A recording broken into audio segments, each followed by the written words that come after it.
Hi, everybody. Welcome to another edition of the Free Toaster Podcast. I'm your host, Carlos Caro. Today, we're going to be talking about LendingClub's rebrand to Happen Bank. Before I introduce our guest, I want to just walk you through the quick history here. So, LendingClub was founded in October 2006. They publicly launched their peer-to-peer lending platform in May of 2007. They IPO'd in December 2014. In 2021, they acquired Radius Bank, transitioning them to a digital bank. And then on June 22nd this year, they rebranded to Happen Bank. And today I'm going to be speaking with Mark Elliot, who's the Chief Customer Officer at Happen Bank. He played a central role in the rebrand, helping shape its strategic direction and guiding its consistent expression across all internal and external touchpoints. Mark has more than 20 years of experience in marketing, branding, and business strategy in both large-scale financial companies and emerging industries. Prior to Happen Bank, he was the chief sales and marketing officer at cryptocurrency trading and custody infrastructure company Bakkt. Prior to that, he was CMO at BioCatch and CMO at TIAA, where he led the company's successful brand evolution and drove customer growth. He's also had experience at JP Morgan Chase, where he helped manage efforts to transition to digital banking, and at Capital One, where he led the national direct-to-consumer deposit business and efforts to expand retail banking into new geographies. Our conversation with Mark focused on not just all the operations that go into a rebrand, but all the thinking that went behind it. So if you're a performance marketer and you've never been on the front lines of a rebrand or have thought much about brand, I think you're going to find this episode really interesting. And we also got into some of the retrospective, some of the things he had wished he had done differently if he were to do it again. So with that, we'll cut to the conversation with Mark. Mark, I take it you're in New York, or do we find you somewhere else this morning? I actually am in New York. Yes, I'm in Brooklyn. Happen Bank, as I'm sure you know, is headquartered in San Francisco. So I go out once or twice a month, but today I'm in Brooklyn. Cool. Well, I'm familiar with that route. I used to do it a lot when I was at Credit Karma visiting partner banks in New York City. So, well, anyways, welcome to the show. Great to have you. Today we're going to be covering Happen Bank's rebrand from LendingClub. And I know you played a pivotal role in the organization. So really excited to get your take on how that all went. Before we get into kind of the details there, I noticed that Scott Sanborn has been quoted in the media as pushing for a rebrand for about 10 years. Yep. I know he's been at the company since about 2010, started as the CMO and then now acting as CEO. So before we discuss the details of the rebrand, can you walk us through the business case here? Sure. Yeah, I'd be happy to. So as you mentioned, Scott, our CEO, this is definitely something that's been on his mind for a while. I joined what was then LendingClub 3 years ago. I started talking to Scott probably 6 to 9 months before that. And even in my first conversations with him, one of the first questions I asked him was, gosh, as I look at what LendingClub is today versus the original founding narrative of LendingClub as defining peer-to-peer lending, it is a profoundly different company with a materially different strategy. And the name LendingClub is very descriptive of a business model that no longer reflects the scope of what the company does. And we were in violent agreement, I would say. I think the question was, and you mentioned he'd been talking about it in the media for a really long time, when was the right time to make the shift? And it's a sort of combination of obviously the business strategy being at a point where it makes sense, the company being at a level of maturity to be able to execute against a rebrand. And so, that evolution from the category defining peer-to-peer lending platform to a multi-product national direct digital bank really reflects, who we are today. It reflects a very natural milestone in that evolution. It really isn't, and Scott's talked about this too, we're not changing direction to some extent, and you mentioned the 10-year timeline. Like, this is about the brand finally catching up to what the business is. We've expanded from what effectively was a single product lender to a much broader financial provider across multiple types of borrowing, obviously savings, and checking. And so that reflects a completely different emotional space for our customers. And we really wanted the brand to lean into that and make it very clear to our customers and our prospects that our ambition and our ability to help them goes beyond lending. Lending is core to what we do. It is the tip of the spear for us, and that really isn't going to change. But we really want to help our customers manage both sides of their balance sheet more actively. And as part of that, build deeper long-term relationships rather than just kind of coming in at singular borrowing moments in their life. Got it. And I'm guessing that the bank charter had a good deal to do with the timing of the rebrand. Can you talk us through the relationship there between the charter and the rebrand?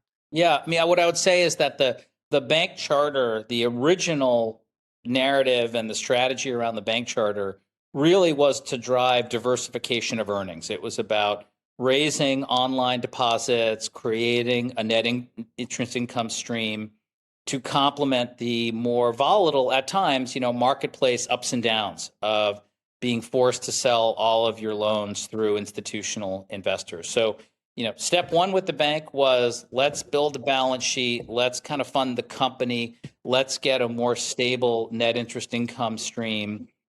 And then step two was let's leverage the bank charter to drive a deeper, more profound multi-product relationship with our customers. So, we did that initially through some testing around cross-selling to our customers, but I would say the big foray into that was our Level Up checking account, which is the only checking account in the country that gives customers a discount for on-time loan payments. And that really was the first product designed from scratch for our borrowers. And we've seen, great success and pickup from our borrowers in that account. And the success of that, combined with the success of cross-selling savings accounts to our borrowers, really gave us the confidence that we were ready, that the bank was more than just a funding vehicle. It was really something that drove deeper long-term relationships. Cool. No, and that connects a bit to the segment you all are attacking or you're serving. That the motivated middle is kind of how you guys talk about it publicly. Um, can you walk us through that brief? So like now that we have a business case, we have kind of a corporate imperative here to rebrand. I think you've written, or you guys have talked publicly about an agency being involved in the process. Was that right? Yeah, we hired a strategy agency to really help us think through, I would say, the strategic direction around the rebrand. We knew the strategy of the company, but turning that into a brand strategy required some work. And then importantly, we really wanted to make sure we did deep research with our existing customers where we had deep affinity, and with that prospect audience defined for us as the motivated middle, around what would get that emotional connection, what kind of name would create that kind of emotional connection to take a fresh look at us, or to take a look at us if they'd never heard of LendingClub. Got it. So was that the core of the brief to the agency, is on the emotional connection, or was there more to it? There was a little more to it than that. I think we asked the agency to take a look at everything that we'd executed against from a strategy perspective, where we were going, and help us both create a brand strategy and a set of brand principles, and then, yes, do naming research to come up with a name that reflected our best selves, if you will, around what the company represented. Cool. So let's talk about that a little bit, because I think a lot of the folks on our pod are performance marketers. So they're in that kind of the math side of things. And now we're talking a problem that's highly emotional and qualitative. So maybe let's talk through, like, on the naming side, maybe just some of the details there. Like how long was that initial list that they produced for you guys to consider? We really did a pretty broad, I would say, exhaustive look at different names. So I would say at one point we had, over 100 names that we were looking at. And the way that this process kind of works is that, you get hundreds of names, and then you start to get into the sort of tactical reality, I'd call it, of branding. Like, what trademarks are available, what domains are available, what domains are available at what cost. And so that eliminated a number of options kind of off the bat. Right. Then what I would say is, you do what I would call like phase one of research, where you put the names to a broad set of both customers and prospects, and you get reactions like, is this a bank you would consider doing business with? How does this make you feel? Do you think this is what the company does? Do you think this reflects that company's strategy? And we narrowed it down to, I would say, like really 6 finalists that, we knew we had trademark availability. We knew we had domain availability. And then we went into much deeper research with those 6 names. Again, both with our existing customer and with the prospect defined by that motivated middle segmentation. Gotcha. And in that, Happen jumped out. It really kind of came out as the winner, reflecting why we exist. We clear the way for customers to make it happen. They're the heroes. We're just here in as a supporting actor or actress role to make it really easy for them in a world where banking isn't always easy. Turning plans into progress. That sense of accomplishment was a huge element that came out in the research. Of course, consumers want a better deal. Of course, they want it to be easy. But in addition to that, one of the things that honestly surprised us a bit that popped up in all of the research is that sense of, this is a company that helps me make progress in my life. This is a company that celebrates that progress. I feel better. Again, I feel like I am making it happen. And that emotional benefit of coming to us and working with us really was what drove the final decision around Happen Bank. Got it. Was there, you talked to a number of the filters. I have actually 2 questions. Yeah. One is that you described this research you did with your existing customers. Yep. Was that in the form of like an online survey where they answered a bunch of questions? Was it in-person focus groups? Was it a mix of both? Like, how did you go about it? It was mostly online surveys. We did do some qualitative research as well, with some like one-on-one interviews, and kind of got feedback from individual members. But it was pretty, I would say, predominantly quantitative. Got it. And at this point of the research, are they reacting to just the name and print, or are they looking at the logo with colors? Like, how is it presented? Yeah, just the name. I think the bringing the name to life around like how that progress and emotional benefit of making something happen to moving forward really came after we landed on the name. Gotcha. Okay. And my other question was going to be, you mentioned some of the filters like domain names. I mean, you guys have a premium domain. I'm guessing those are really hard to find, probably expensive. But I'm curious, is the fact that you guys were a chartered bank, did that create complications in the filtering process at all? No, it really didn't. But what I would say is that we did do separate, or as part of this research work, we did ask both our members and prospects the question of, should we have the word bank in the brand name or not? And there were good arguments both ways. Like, is bank old? Is bank backwards looking? Is bank traditional? Are we trying to position ourselves much more as a non-bank fintech, even though, of course, we are a chartered bank? Right. And what came out really completely 100% validated is that for our customer base, including the word bank was really important. It gives consumers confidence in how their money is held, the stability and trust behind the experience. And the target audience was much, much more confident and comfortable when they understood the company was a bank. A number of our own customers, never mind prospects, didn't even know LendingClub was a bank. And it really mattered when you were talking about going deeper into sort of checking and savings and more relational banking. Got it. So they wanted the trust of the bank, but, and this is a really important but, they wanted it to be innovative. They wanted it to be digital. They didn't want it to be the bank of their parents or their grandparents. Gotcha. So our customers felt we were already delivering that. We were delivering an innovative bank experience. But for, obviously the customers who perhaps didn't know us as well, or obviously prospects, it was really clear that the word bank was going to be a critical element to combine that sense of energy, trust. This is something new and different, and that sort of like stability of a bank. Gotcha.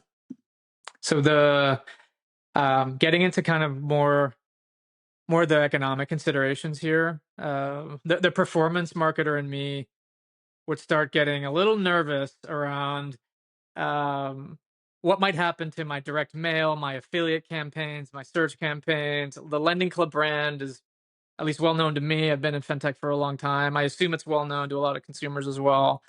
And I would start to get worried we get like conversion erosion as we flip from LendingClub to Happen Bank.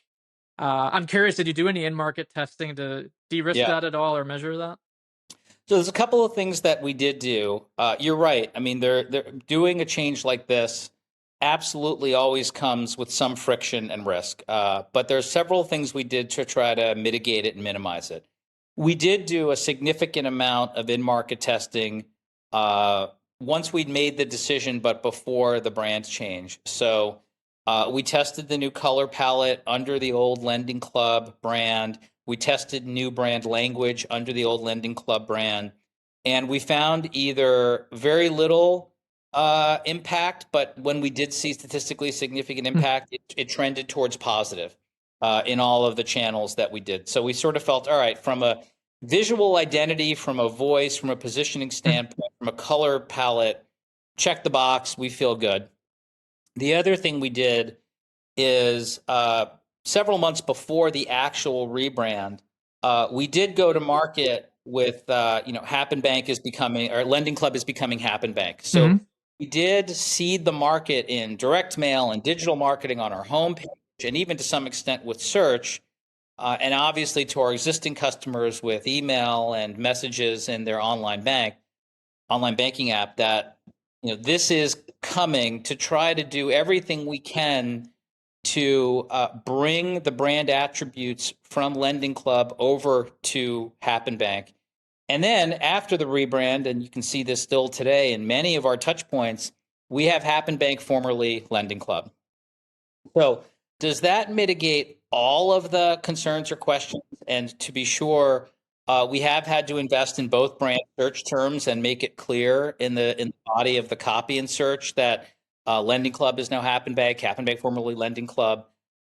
But we really tried to be very thoughtful and deliberate with the transition, as opposed to, I've done this before with more traditional branch bank acquisitions where on Friday it's X Bank, and then you drive by the branch on Monday, and it's just a new brand.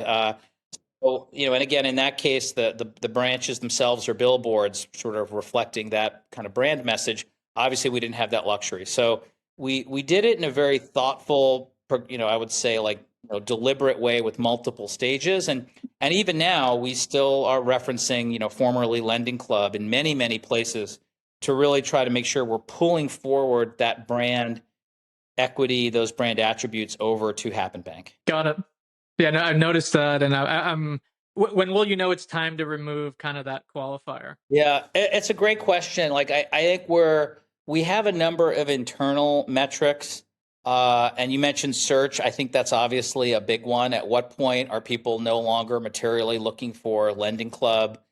We obviously track all of our internal feedback, and we've got, call center. Every time Happen Bank is mentioned in the call center, we pick that up, and that sort of becomes part of the reporting. So, I think we have some internal frameworks for when that will change. I don't think we have a hard date set yet. Got it. I would expect it to be sometime this year, but again, we're letting the numbers speak versus having it be an arbitrary hard stop. That makes a lot of sense.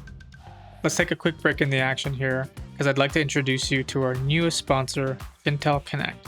They're an affiliate marketing platform that can help connect you to publishers, influencers, and manage your compliance. I'd love for you to check them out. You can find them at fintelconnect.com, FINTEL connect.com, where you can connect directly with their founder and CRO.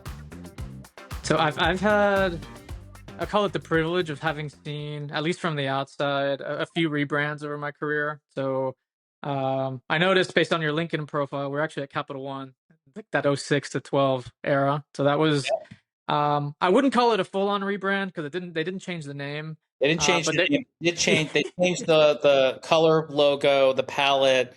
yeah, Yeah, it was actually a funny internal conversation, but please go ahead. yeah, no, it's so I recall that one, but I view that one as more tactical.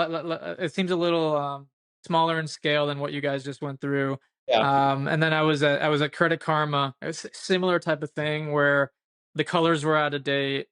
And then they kind of rebranded the logos, the websites, a number of consumer facing assets. Yep. And I was never part of the core team that shipped those projects, but I remember them really being distracting to the organization, consuming Yeah. a lot of organizational attention. So I guess I'm curious on this one. Like, could you walk us through the logistics of this? Sure. The important elements. How big is the team? How long did it take? That sort of thing. Yeah, and by the way, the Capital One I am familiar with because I was there during a lot of those changes. And you're right. Look, this is, and what we did is even more disruptive because we changed the name. We didn't just change the color palette. What I would say is that this was not just a brand team or a marketing team exercise. We mobilized the whole organization. And what I will say is that everybody across the whole organization was really excited for this change, despite how much heavy lifting and hard work there was, because I think they'd all been longing for this. They all recognized there's absolutely a lot of love for the LendingClub brand, but there was also, I think, a real acknowledgement that it didn't reflect the company we had become, and it was time for a change. Every time I interviewed somebody coming to LendingClub, that was always a question that came up. I said, "What's about the brand?" And I'm like, Yeah. "Well, we're working on it." So we finalized the name late last year, late 2025. Okay. We brought on some external experts who had done this work before from an operational and execution and project management perspective. And we sat down with them, like looked at all the touch points, looked at all the experience that some of these external experts had, and came back with a 6-month plan, spiking external contractor and agency resources for those 6 months. And so that's what we put down on paper. We started to execute against that. I would say really, I'm going to say almost January 1st, but January 2nd of this year, with a plan to do it roughly in about 6 months, which is exactly what we did. Everybody across the company was involved in some way, shape, or form. Obviously, website, the app, the call center, organic and paid channels, and then as I'm sure we made the decision as part of this to move from the NYSE to the Nasdaq, and because we're changing our ticker anyway. We took a look at the kind of investor base. We took a look at the kind of media pickup and energy we could get from a move, and the fact that the Nasdaq is, I think, represents, or at least is perceived to represent, more growth-oriented companies. So the combination of all of those things, and then working backwards from the timing of execution, the timing of listing change, the timing of legal entity change. Again, it really turned out to be about a 6-month process with a lot of spiked external agency and support. And yes, a lot of internal energy and focus as well. Got it. Okay, so you guys really nailed it on the 6 months. If towards the end of the year you had the name, you launched the rebrand in June, or it was, right? Yeah. How long? It was a lot of work. Yeah, no, it sounds like it. How much time elapsed between that initial list of the 100 that the agency came back with and the decision on Happen Bank? I would say that was about a quarter of work. I mean, obviously, we had senior leadership and management involvement and check-ins, and everybody has an opinion, and we wanted to hear everybody's opinion and point of view. Obviously, our board was involved. I mean, this was a pretty material change. So there were, there was the work, and then there was the socialization and the discussion around it. But I'd say it was about a quarter. Got it. And I'm curious because I've been in many marketing orgs across my career, and it's one of the most dynamic places I've found myself in an organization. I've been in analytics, I've been in partnerships, but marketing is just kind of always on. It's always a little bit chaotic. Things can be changing. Like, I'm curious, was there like a moratorium on like new stuff, or were you continuing to iterate on the old brand while you were doing the new one? Like, just how did you manage all the change? Yeah, that's a great question. There were two things that we did, which I think really helped us manage this transition. We did have a moratorium about a month before. Now, were there exceptions due to kind of business, needs and requirements? Sure, absolutely. Um, so we did make some exceptions, but there was an escalation process for that, to be sure. Uh, and we also looked at all of the assets and we asked ourselves, are there assets that aren't really being utilized? Are there assets on our website that are extremely low traffic? Do we need to rebrand everything? And it was actually a really good exercise for us to say, hey, there's some things here that we may want to do a fresh version of this blog piece or the content piece in the future, but it's at a point now where it doesn't make sense to rebrand it. We're going to retire it. So Got it. so we had a process to look at both of those decisions around both. To your point, we did have a freeze for a period of time. Again, there were exceptions based on business realities, but there was a escalation decision process to make sure people weren't abusing that, for lack of a better word. Yeah. And we did retire assets that no longer really reflected, our business strategy. No, I love that. It's kind of an excuse to do some spring cleaning on stuff that shouldn't have been there in the first place. I love that. Um, so I guess you talked a little bit about some of the things you did to de-risk distribution and conversion. Um, I love the idea of kind of changing the color palette on the existing logo and getting the new messaging on the existing name. That's really clever. I guess I'm curious to build on that. For lenders who are listening to this, considering a rebrand, what are some non-obvious ways this rebrand have impacted your distribution? You've been in market now maybe month and a half, something like that. What are the things that you've learned since launch that you wish you had thought of before? Yeah. I mean, look, I would say what we've seen so far, we're really pleased with the outcomes.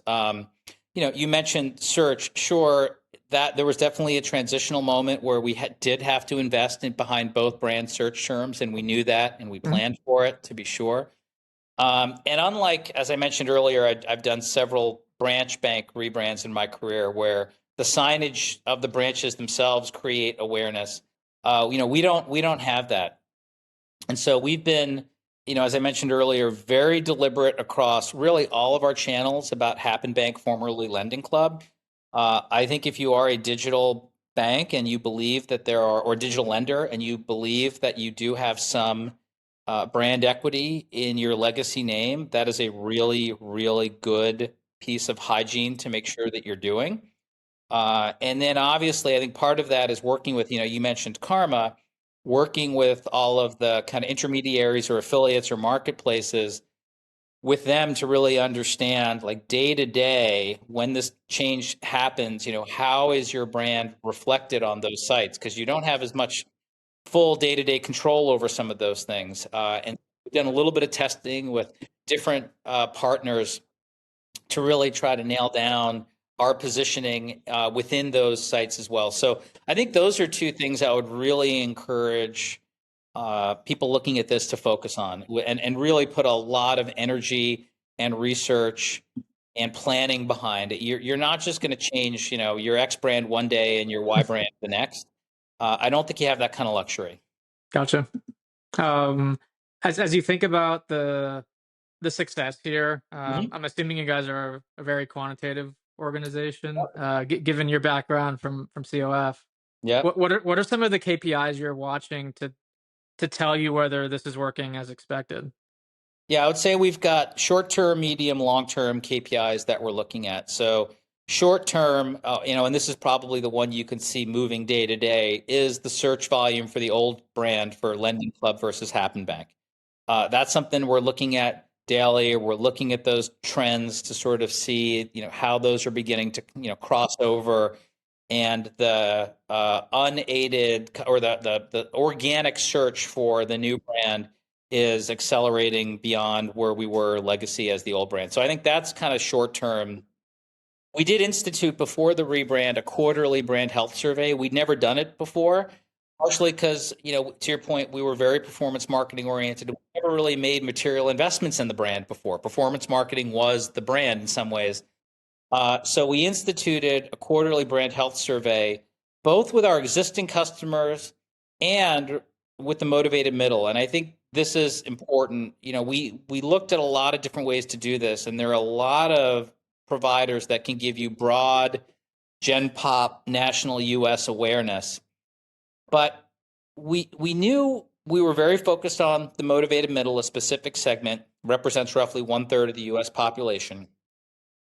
And we knew that as we begin to make investments in building brand awareness, we were going to focus on that population. So rather than just a general blunt instrument, broad, Gen Pop survey, we actually created a custom survey really focused on the prospects in the motivated middle.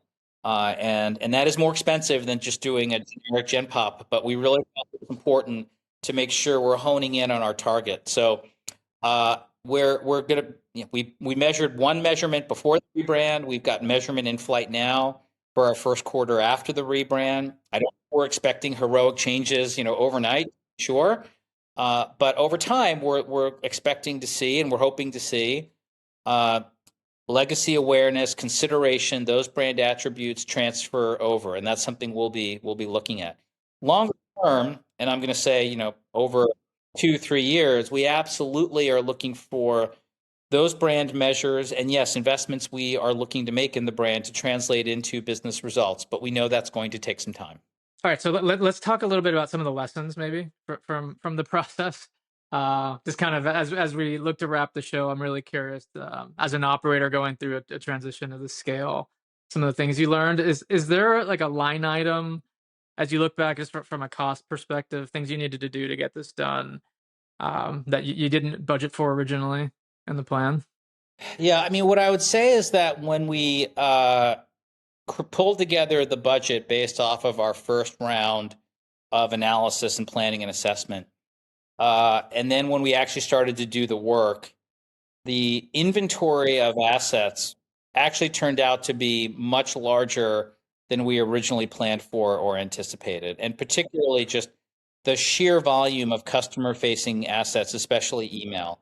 And not just marketing emails. It's, we've got deposit servicing emails, and then we've got debit card system servicing emails, and then we've got applications in flight for loans emails, and then we've got ones on the auto.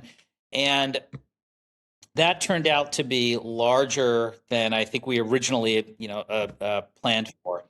Now, as I said earlier, that became a little bit of a forcing function to ask ourselves, "Oh, really needed? And should we update the copy?" Because some of them were system-generated emails that we really hadn't taken the hard look at for a while. So that was a little bit daunting at first. Now, what I will say is that with what I'll call lower impact assets, we did accelerate our use of AI pretty significantly over that months. And I think we were a little bit lucky, to be honest with you, because the AI capabilities were improving at an exponential pace while our assets we had to rebrand were also going up. So those lines crossed for us in a way that allowed us to mitigate the budget impact of, oh my gosh, we have so many more assets we need to rebrand, we need more designers, we need more people. We were able to leverage AI tools really much more materially than we expected. And that really helped keep the budget in check overall. So that's one area where we did run a little bit over. We had other areas where we ended up running lighter than expected. Everything ended up within our budget, which I was thrilled about, and within our overarching financial outlook that we've communicated to the street and investors. No, I love that. Yeah, no, I'm guessing pre-AI, this is just a lot of humans staring at copy over and over, and like eyes glazing, and like making sure you catch every little detail. And yeah, I can see how AI could be massively helpful there. So that makes a lot of sense. Looking back on just the kind of the effort overall, like, would you have played this differently or done anything differently given what you know today? Yeah. Look, it's a huge project. I mentioned email systems and servicing email systems. The the thing I would say I wish I'd like done a little bit differently is, could we have spent even more time working on how to make this even more seamless for our customers? And I think we have a lot of customers who don't engage with us monthly, weekly. They have a loan with us. We aspire to engage with them monthly, weekly. That's a big part of the rebrand. And so, I think in hindsight, I probably would have put even more time into figuring out how we could make that transition more seamless for our customers. But overall, I feel really good about what we accomplished.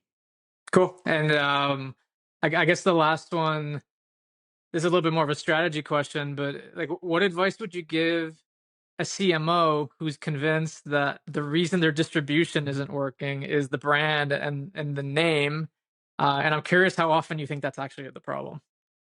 Yeah, look, it's a great question. I mean, I think about some of the great brands that are really successful where the name itself is not a hindrance, even though it seems odd. I always think about Geico, for example, right? Government employees, Yeah. insurance, but Geico is a great brand. So I'm not always convinced that brand is the problem. I mean, in the end, a new name can't be a substitute for a fundamental business strategy. Like in our case, the business strategy transformation, the business transformation came first. We didn't rebrand in order to fix a problem or become something different. We rebranded because the name no longer reflected what the company already was become. And I think that's a really critical distinction. I think about, and I don't want to name names, but a couple of examples of brands trying to lead the business strategy over the last few years, and some of those didn't go so well. So, for us, there was just a clear strategic disconnect. We'd gone from a peer-to-peer lending marketplace to a digital bank with lending and other financial tools to, help you live your life better. But our identity, because of the name, was anchored back to that original founding narrative of peer-to-peer lending.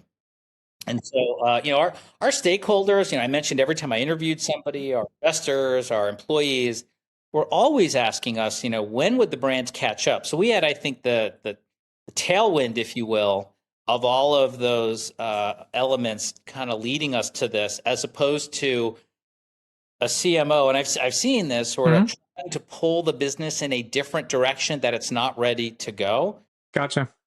And one more question before we wrap. Just given you took the discussion here on the brand in a direction that was more quantitative than I expected, given your approach to surveying and the filters you ran on the potential names.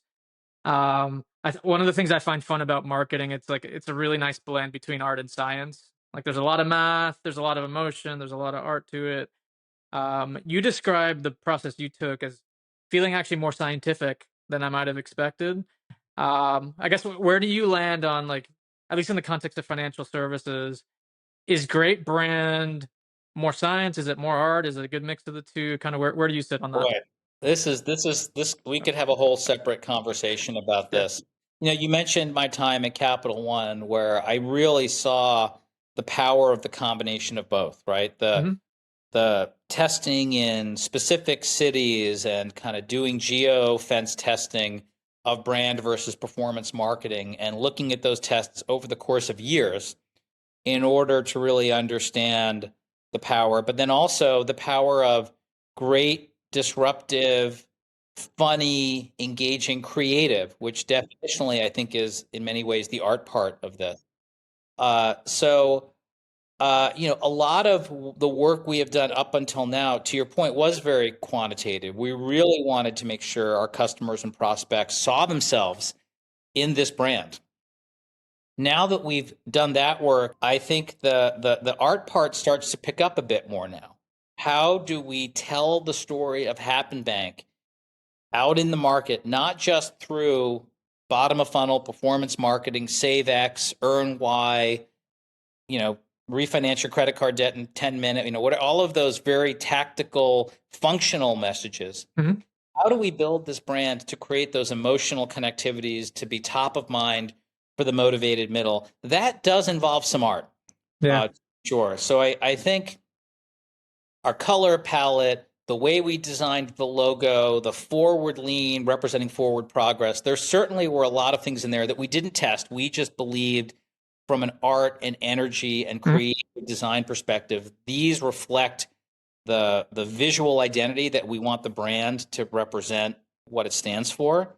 But I think the real art part now comes in the how do we build this brand? How do we kind of create those connections with consumers so that they see themselves in Happen Bank? No, that's awesome. Well, I'm wishing you all the best of luck on that Thank you. journey. I'll be following along. I'm very personally very curious on how that all comes together. So I'll be paying close attention. Perhaps there'll be an opportunity in a year or two to regroup and hear more about how that art piece went down. But Mark Elliott, thank you so much. Thank Great you. conversation on the rebrand here from Lending Club to Happen Bank. Really enjoyed having you on the show, and thanks again for taking the time. Thanks, Carlos. Really enjoyed it. Appreciate the time.